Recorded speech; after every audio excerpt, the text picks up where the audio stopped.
Good morning, you guys, it's Karen, and I thought I would come and tell you a couple of spooky things that have happened. I was telling my best friend yesterday, she came over and I haven't seen her in 5 months, so it was so nice to see her. It was emotional because she knew my dad, and obviously we talked a lot about him, but I was telling her about a couple of things that had happened. And in order for the first thing to mean anything, you need to know about what happened to me as a child. And I had never ever told anybody about this spooky thing that had gone on, because it just was something that terrified me to the core. And so I had never ever mentioned it. It's funny because people always think of me as an open person, and I am definitely an open book, and I will share a lot with the world. And people always comment about that on Instagram, you know. But there are things that are either too painful or too scary that or too embarrassing, like I've got some fears that are really embarrassing that I just don't tell people. And so this childhood incident is one of them, and you need to know it in order for it to make sense what happened. So when I must have been, I figure, about 4 or 5 years old, because we went to live back with my natural mother for a while at the age of 6, I think. So I must have been about 4 or 5, and we were living with my dad. So my brother and I were living with my dad, and we were in 2 single beds. We sometimes slept in the bed with him, but we were in these 2 single beds in our own room. I remember I hated the dark. I know that I had an issue with sleeping, you know, that my dad had taken me to see a psychology. I've seen the actual medical letter from the time, and it was saying you just need to leave her alone, because he would find me like sitting on the landing playing with toys at 3 o'clock in the morning. So I had a problem with sleeping. And this one particular night I was lying in my bed, and I remember it was dark and I was quite scared, and I was lying on my back just sort of thinking about things. I don't know what at that age, you know, but what happened was I felt like somebody had got a cane or some kind of rod and gone like that on the top of my ankles. It was like I'd been hit. So I screamed, of course, and my dad came running through and asked what happened, and I said to him, somebody hit me with something, somebody hit my legs with something. And he said to me that not to worry about it, that what he thought had happened had been that I'd sort of gone too far down the bed, and that I actually hurt my arm when I hit it, that my feet had gone underneath, you know, the slats at the end of the bed frame, and that I'd been sleeping and I must have jerked and hit my legs like that, you know. I mean, I had a wild imagination at that age, I must admit. So I didn't believe him. I remember thinking, like, he wouldn't tell me what it was, or, you know, he wasn't going to say it was a ghost or anything, was he? But this was his explanation, and that's all I had. And so I was like, okay, well, it was terrifying, and I don't think it was that, because I know I was awake, you know.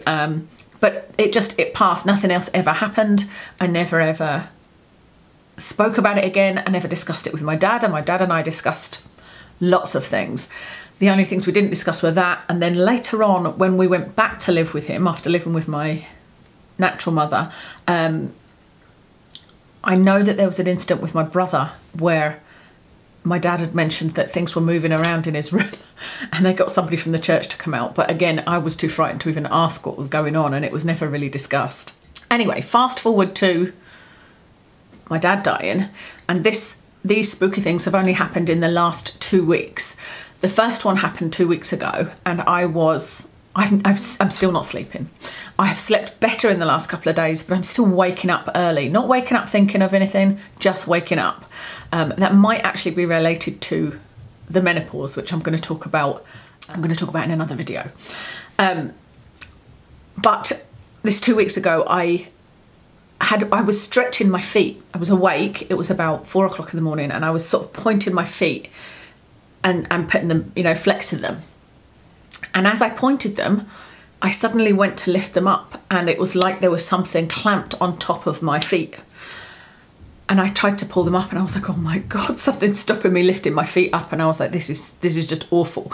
But when something scares me in the middle of the night, I'm not really one to like wake Kev up. He was right beside me, because I'm more sort of paralyzed with fear, and I want to listen and wait and feel if, you know, can I feel anything? Can I hear anything? That kind of thing. And so I was just kind of in that paralyzed state for quite a while, listening, couldn't hear anything. And I was like, okay, maybe it was Kev's feet. Let me see where Kev's feet are, you know. And they seemed to be too far away, because obviously he's 6'1", and so his feet were further down the bed than mine and not near mine. And then I listened for a little bit longer, and Kev was moving his feet about. He was kind of semi-awake. And I told him about it in the morning, and he said He said it could have been my feet on top of yours. He said because although he's taller, he sort of brings his knees up a bit, so that would have made his feet about the right way. And he says, I don't know why I would have been like holding your feet down or anything like that, but that was his explanation. He's always got an explanation that doesn't necessarily always make sense to me. And I know that like in the middle of the night, although I was paralysed with fear, I was also saying to myself, were you really awake then, or was that one of those really real dreams? Because they can seem so real, can't they, sometimes? And I was like, were you really awake? Have you been awake for a while? And is that something you just dreamt of?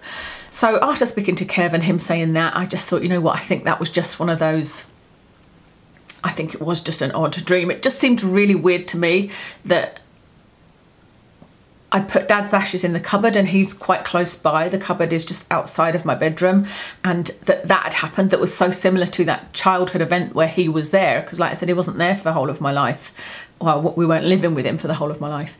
But anyway, I put that aside, and then nothing else happened for another week. And then last week, the same thing happened for 2 nights in a row.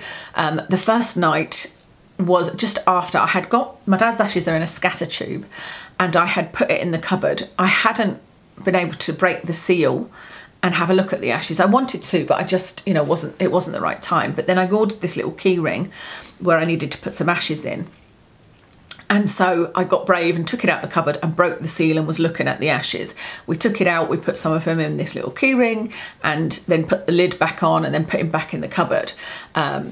They just look like kind of fine dust mixed with a little bit of gravel. It's the oddest thing. I don't know what I was expecting. But anyway, that was the middle of the day. And then that evening we were sitting in the living room and the cupboard doors opened. And when I say open, there's 2 cupboard doors, and they're that type where they click when they open and they click when they close. So it's not like a breeze can open them, if you know what I mean. So they were both closed and they clicked open, and my eyes must have been like saucers, when I looked at Kev, because Kev was there, and I was like, did you hear that? And he was like, yeah. And I sort of leaned forward and looked, and I said, the cupboard doors have opened. And it's the cupboard that Dad was in, and bearing in mind I had just, like I said, broken the seal. And he was like, it will have just been, building movement or something. So I went and shut them, sat down again, and a little bit later they did exactly the same thing and opened. So Kev said, and this happened, by the way, so it happened twice that night, and then the following night it happened again. I can't remember if Kev was there or not, but he said it will be because of all the goings on upstairs, because we're in a block of flats, there's 7 floors here, and there's a little girl that runs around like a fairy elephant upstairs, and there was lots of vibrations, and he said it will just be the vibrations will have like pushed the doors open. But I'm not really buying that. Remember, I'm a really cynical person, so I'm not really a believer in ghosts and spirits and that, but I desperately want to be. I told you guys I will be going to either a spiritualist church or some kind of medium at some point, not necessarily immediately, because I think I want it to be a bit more when I'm a little bit less emotional about it. But I'm not really a believer. But I was just like, that just doesn't do it for me, because we've lived here for 10 years and there has been lots of noisy people upstairs and lots of vibrations, and never have those doors popped open. And what a coincidence that it was those doors when I just like broken the seal on this thing with my dad. And there's another cupboard around the corner that's exactly the same, and they didn't open, none of the other cupboards opened, none of the other doors opened. I just thought that was very odd, and I was like, I'm not really buying that vibrations upstairs made that open. So what I did was I sort of spoke to Dad, and I just said, Dad, if that was you doing that, please don't do that, because it's really scaring me.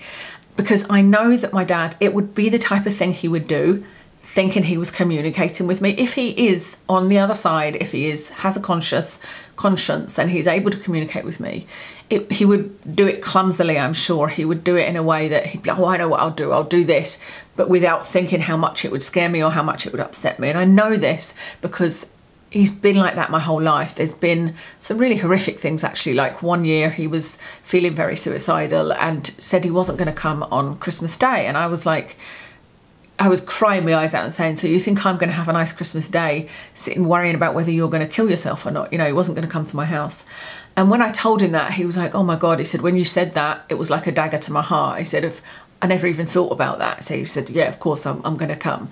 And he just didn't think sometimes, and like when I was a child, he used to drive around on 2 wheels and go round the corners, and he was sometimes drunk as well, so it was very dangerous driving, and I was scared. Everybody else thought this was, all the other children thought this was hilarious, you know. So I just thought, what can I do? So I just said, Dad, please don't do that. You're scaring me. And it hasn't happened since. And the girl has been running around like crazy upstairs. There's people moving in and out. So there is a lot of vibrations going on in this building, and the doors have not opened, you know. And my friend and I were having a good laugh about it yesterday, because I was saying, you know, I had actually said to Dad very early on after he died, I'd like you to communicate with me, and if you do, I want you to say, you know, what's written here, Ceylon Silver Girl, because that's what he said to me when I was nervous. I'd never said it to him when he was alive. I just told him to come through. This is his character. I said to him, when you've died, you've got to come back and tell me you're okay. That's the only way I can move on. And I remember he said, darling, I'll be too busy catching up with old friends. You know, I was just like, only my dad would say something like that, you know. But yeah, so I said to him, please come through to me and say Ceylon Silver Girl. But my friend and I were talking about the fact that I had said to my nan before, you know, say Maisie. I said to her, if you're about, Nan, say Maisie in the next day. And I went out that day, and I remember I was shopping in Next. I can remember exactly what I was buying. It was a pair of shoes, and I was standing in the queue, and a guy was standing behind me, and his daughter was messing around on the railings, and he went, Maisie, stop it. And I was like, oh my goodness, because it wasn't a popular name then. It is more now, but it wasn't so much then. And I was like, oh, well, that's just a coincidence, you know. So then I said to her, okay, Nan, if that was you, say, come on, Charlie, because she used to do this thing and say, come on, Charlie, and she'd put her arm out and I would link arms with her. So I said, get somebody to say, come on, Charlie. So then it wasn't until a couple of days later I was walking Watson. I had sat down on a chair to have my sandwiches, and a guy walked past, and I stopped and chatted to the guy. I can't remember what about nothing really. And then he went to walk off, but his dog was like, you know, taking his time, and he turned around and he went, come on, Charlie. And I was like, oh my goodness. But even then I was like, oh, well, you know, everybody says, come on, whatever their dog's name is, and Charlie is a popular name. And I just sort of ignored it, you know. So the laugh my friend and I were having were that we're both so cynical. She was saying, even if, like, you know, somebody called their dog and was like, come on, Ceylon Silver Girl, you'd be like, no, it's just a coincidence. That's such a popular name. There's like, literally, he'd have to come up and slap me on the face or something. I don't know what will make me believe. I'm just so cynical. But I'm also fascinated by it all. And, you know, you guys, some of you will know that I had a very, very peculiar experience with what you could say is a guardian angel. And I've met her twice. I haven't met her for many, many years now. And it's a woman with a child in a buggy. And I've told the whole story. I think it's over on Patreon. It's definitely not on here. I'll try and find the story and link it for you, and maybe even make it public, you know, because Patreon are normally paid videos, but I'll try and find that for you. So there have been things that have happened to me, and like this with the doors opening, that make me very curious and that I don't have an explanation for. I watch a lot of programs. I've been watching Long Island Medium, and I love her. Teresa is just, I love her as a character. You know, she seems very nice. She seems very genuine, and but the readings that she does, to me, I can see through them all, you know, and I don't disagree with them, because the people get a lot of comfort from them. You can see that people are like, oh God, that's what I've wanted to hear, and they're moving on. But a lot of the things she says, I'm just so surprised that they think it's so amazing. I'll give you two examples. One is, there was a woman whose daughter had died, and she was looking after the grandchildren. She was, you know, they were living with her. You can come in and say goodbye, babe. What's that now? You can come in and say goodbye. Still itching. It's rubbish. I know. Bye. Bye. Don't get it too short. No, I'm just getting it tidied up. I actually quite like it a bit longer. Yeah. Just getting a trim. Just getting a trim. Just get rid of the fluffy bits. Yeah, maybe the sides again now need doing a little bit as well, don't they? Yeah, sides again. Maybe not too much off the top, and certainly this mess at the back tidied up. Cool. All right, good luck. Thanks, man. See you later. Oh, you got a mask? What's that? You got your mask? Yes, in the car. All right. We've not actually published any of what they're doing, because Mum was saying she was at the hairdresser yesterday, and the hairdresser didn't bother their arse about masks. Oh, really? The hairdressers have sort of face shield on. Oh, okay. Sorry about that. He's going for his first haircut. I can't book one yet. I haven't tried too hard, to be fair. I just had a quick look. Anyway, so this mother is now bringing up these two children, and Teresa said to her, did you just go to the park with them? And the woman was like, oh oh my God, like nobody would know that. How did you know that? And I was like, really? Like, what grandparents don't go to the park with their grandchildren? I would imagine 99% of grandparents go to the park with their children, and that has been something that has happened 40, 50 years at least, because I remember being taken to the park by my grandparents, you know, so I don't think that's unusual. And I always thought that when you were bereaved, you would be, your emotional, not emotional belief system, but your emotions would override logic. That's what I thought, because when, I didn't expect this video to be this long, by the way. I know I'm going off on a tangent, but when my nan died, not long after, there was this body and soul fair in Edinburgh that I went to on my own. And I might have told you this before, I sat down on the seat where this psychic was, and she didn't have any customers, so I was like, yep, I'll go for it. I sat down and she said, I can see a mother figure over you. And that was me bawling my eyes out. And I was like, that's my nan. She's come to talk to me. And when I look back at it now, I'm like, that's ridiculous. Like, because anybody of my age would have some mother figure, whether it was an aunt, a mother, a grandmother, a great aunt, a great grandma, you know, who doesn't have a mother figure above them that has passed. So that's what I was seeing in the Long Island medium woman, you know. So there was the grandchild thing. And then the other one was a guy that had lost his father, and Teresa said, he's saying to me that he's proud of you, does that make sense? And the guy was like, when he was having an interview afterwards, he was saying, like, nobody else could have known that that was the one thing I wanted my father to say to me. Nobody could have known that, and Teresa just nailed it. And I'm like, well, you know, I don't know any guys or girls that don't want their parents to be proud of them. Like, that is not, to me, that unusual. So those are the most obvious things that I see, but I'm still fascinated by it. I still watch it. I love Tyler Henry. You know, I've watched all these kind of programs. I'm currently reading a book by Derren Brown, and Derren Brown is more a showman. Actually, his new show he's going to be doing is called Showman, so I might try and go to that, because I think he will be coming to Edinburgh at some point, I hope. And he explains cold reading in his book Trick of the Mind, and I'm going to reread that. I've read it twice, but I want to read it again because I can't remember some of the details of how he explained how they get, like, the names and the colours and, you know, specifics. Anyway, like I said, I'm rambling on, but I just wanted to come and tell you this because I thought it was interesting, and I'm always interested to see what everybody else's view is. Like, what do you think it was? Do you think it was the vibrations? Do you think it was my dad? You know, Tracy, my friend, said it's almost like you've let him out, you've let his spirit out.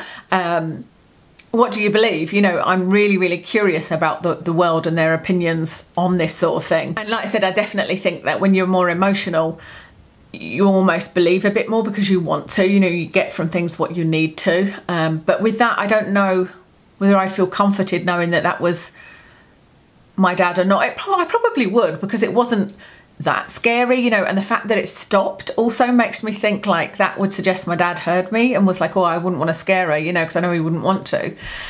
So yeah, very interesting. So let me know what you think, and there'll be another video going up, like I said, explaining about talking about menopause, and also talking about some new information I had about Dad's death when I was having the conversation about menopause on the phone with the GP. So that video will be coming up soon.